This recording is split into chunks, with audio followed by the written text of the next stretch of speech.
5, 4, 3, 2, 1.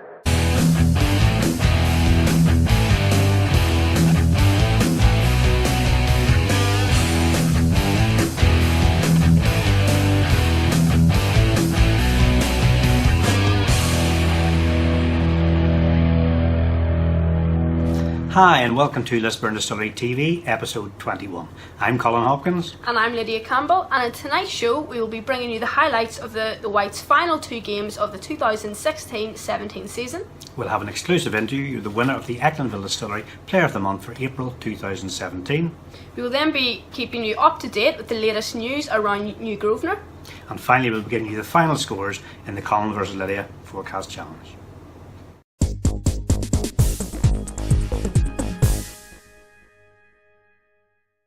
So in tonight's show we're going to start off with the Colin vs Lydia Forecast Challenge.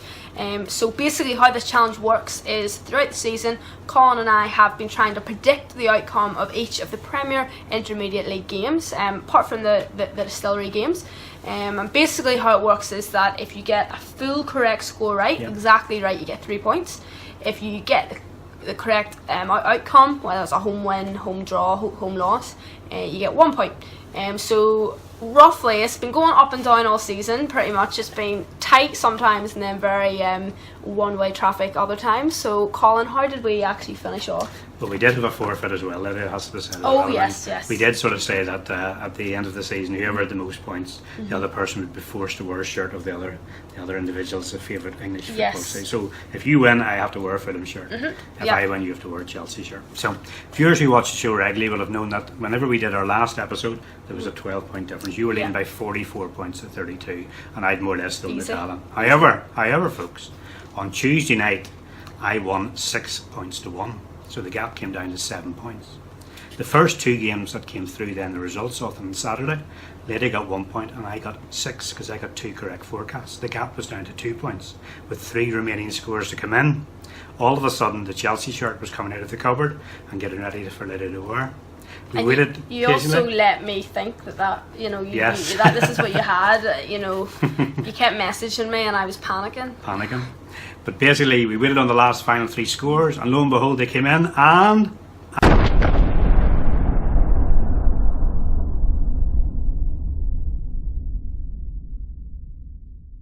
no!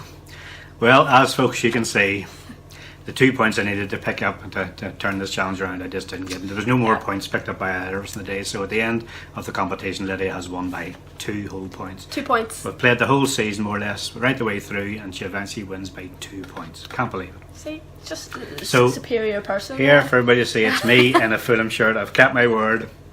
It's appalling, I know. Great. I feel like I've made an achievement here, getting a Chelsea man to put a Fulham shirt on. At least it's white. Well, on the positive that side. Is true. That is true. And quite a few signatures on there as well. Signed by quite a lot of Northern Ireland internationals. Actually, it was when Laurie Sanchez came to us and tried to sign the whole of the Northern Ireland national team, and then we nearly got relegated. So it works well. But Aaron Hughes, Steve Davis, Chris Baird, David Healy, all on there. Maybe it's not so bad then. No, maybe it's not so bad. Not too bad. Anyhow, let's look at the results from Saturday, and the big one there, Lydia, was of course, we just look at them here, it's that Bangor defeat, but which means now Bangor have now disappeared from the Irish League, which is tragic. Yeah, it really is. When you think of how big Bangor were, I was talking to my dad about it actually when the results were confirmed, and he was just like, they were, so good. Yeah. There was such a big powerhouse in Irish League football not that long ago, and now that they're gone, and you just hope that the club, the board, the supporters, the players can somehow survive this, but you just don't know what's going to happen. I think the one sort of thing touched me more than anything. Somebody tweeted after the match that came out of the game and they'd seen a supporter of Bangor had been supporting them for over 60 years in tears, and I'm thinking that's the real downside of football, to be honest. And unfortunately, it's one of those things. It's absolutely horrible. It could have so easily been us, to be honest. A few weeks ago, very close to being us, very close, and it would have been the same sort of thing here. A club who has played in Europe, and it's just it's hard. And the unfortunate thing about football now is that money talks. Yeah. And if you don't have it, you struggle.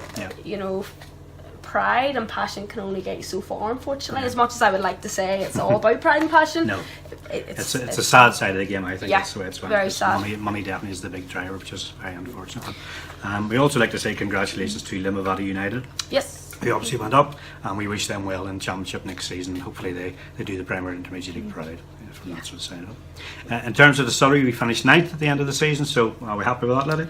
Yeah, I mean, I think at the start of the season we were saying, oh, let's steady the ship, let's survive, and although, you know, halfway through we were maybe thinking a wee bit ahead of ourselves, thinking we're going to get promoted, I think in hindsight, I think that's it's a good place to finish. You know, next season is a completely different matter, but this season, you know, we've survived with a completely new set of players. You know, one player left over from last year, which was Reece Granger.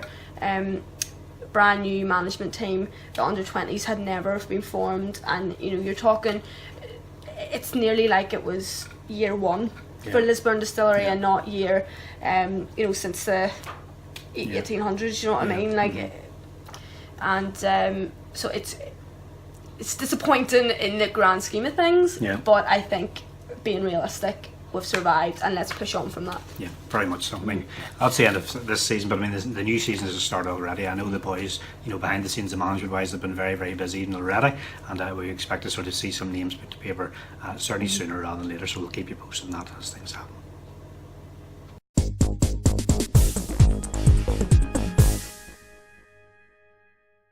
Next up in tonight's show, we will be bringing you the highlights from the final 2 games of the 2016-17 season. Started off with a 4-0 superb performance against Newington at New Grosvenor last Tuesday night, followed by, unfortunately, a 4-0 humbling against Queen's on Saturday.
Well, Lydia, a bit of a strange way to finish the season. A thumping 4-0 win at home, and they were absolutely fantastic against Newton, and then a disappointing way to finish by going out in a bit of a squeak as we lost 4-0 away to Queens. Yeah, no, having said that, you know, we can think of it of one of two ways. We can think of, oh, I can't believe we finished the season like that, or we can sort of say, well, actually, look at the performances the past 3 games. It could be a matter of no more fuel left for that game, and it was a matter of, you know, we're done, we're finished. And I know it's disappointing, but the other thing was, look at the final run Queens had. I mean, Queens, everyone thought it was between Queens and Sporting Leisure not that long ago, and they finished way up the table now, and you know, you have to admit they've fair play to them.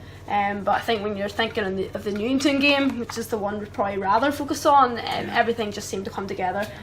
Paul Young getting 2, Johnny McCaw getting 2, and they were all very well taken goals. Obviously one was a penalty, but the other 3 were superbly taken, and it's just things that have been, you've seen the runs, you've seen the balls, you know, all season, but maybe, you know, it's come a split second too late or too soon, and whereas it just all came together on Tuesday night, which was great to see. Thankfully there was nothing really riding in terms of the final result on Saturday, so it's not the end of the world, but disappointing way to finish, but that's the way it came out. But overall, finished 9th in the season, and we're not going to complain too much about that. Definitely not.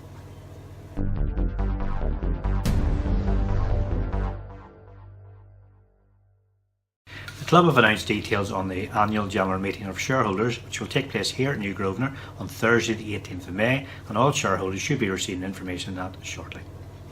This Saturday, that's Saturday the 6th of May, the Lisburn Distillery Under-17s team will be taking on Castlewellan at Stanley Park, Lisburn in the final of the Lisburn Cup. Having already attained 2 trophies this season, they will doubtless be looking forward to hopefully achieving a treble of successes, and kick-off for that one is at 1:30.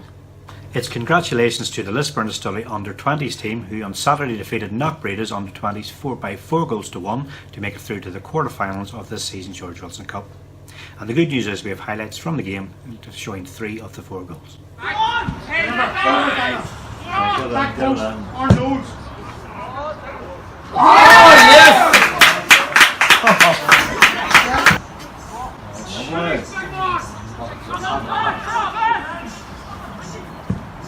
Yes!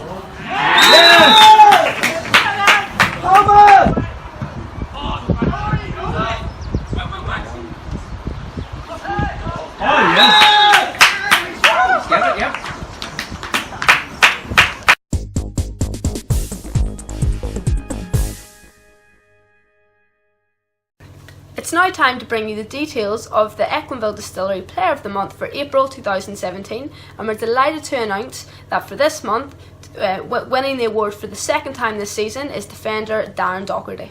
Yes, indeed. Well done, Darren, on your second award for this season. After the match at Queen's on Saturday, David Hunter caught up with Darren to see what his reaction was to receiving the award.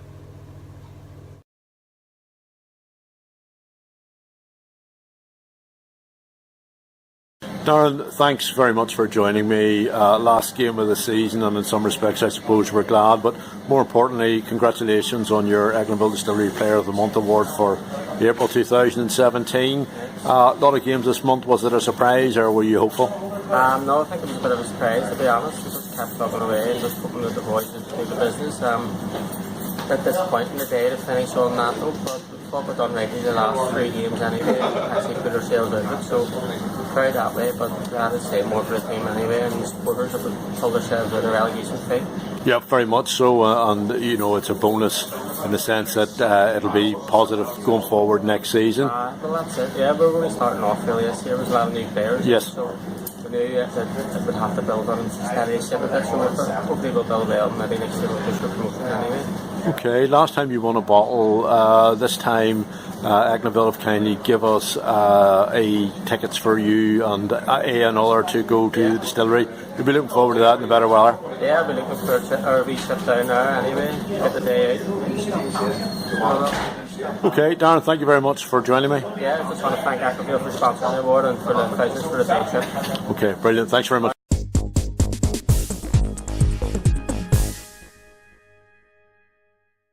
Next up on tonight's show, we'll be concluding the series of interviews which took place in the aftermath of the club's victory over Bangor FC, which saw the club maintain their league status.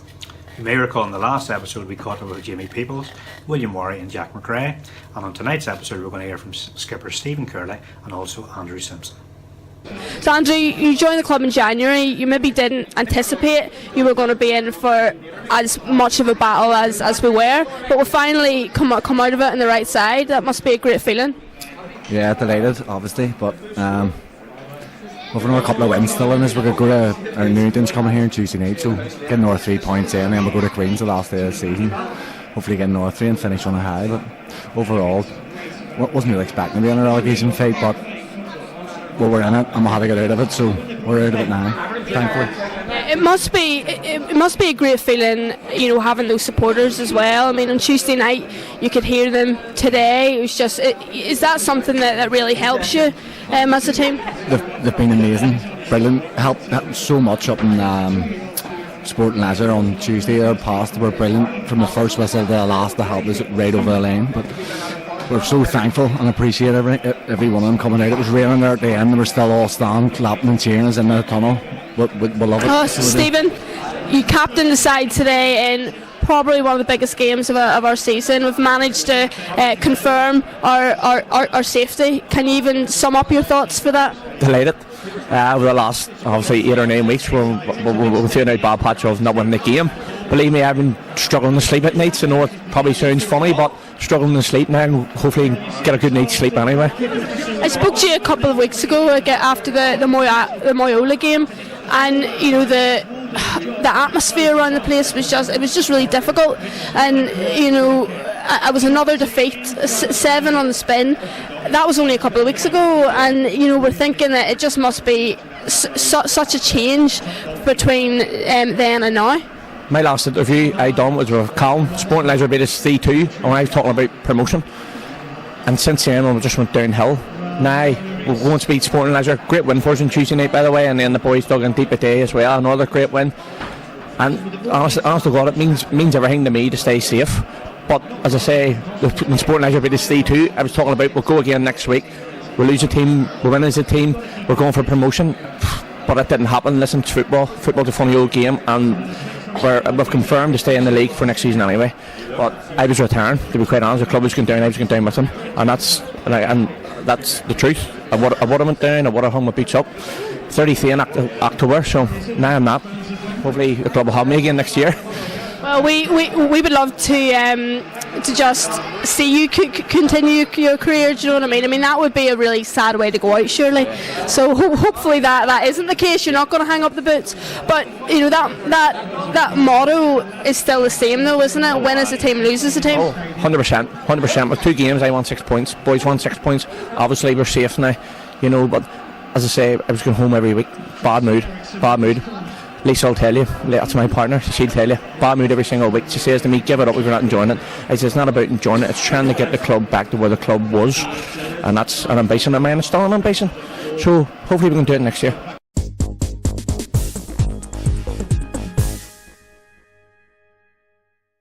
So that's about it for another episode of Lisburn Distillery TV. Next week we'll be bringing you the last episode in this series of the show, and in that episode we'll include an interview with distillery legend John Martin. We also hope to have brief highlights of the supporters versus players match, which takes place later this week at New Grosvenor, and also we hope to have coverage of the annual award ceremony for the players, which is also taking place at the ground this week. In the meantime, on behalf of Lydia and myself, thanks once again for your support, thanks for watching the show, and hopefully we'll see you again next week. Come on, you Whites.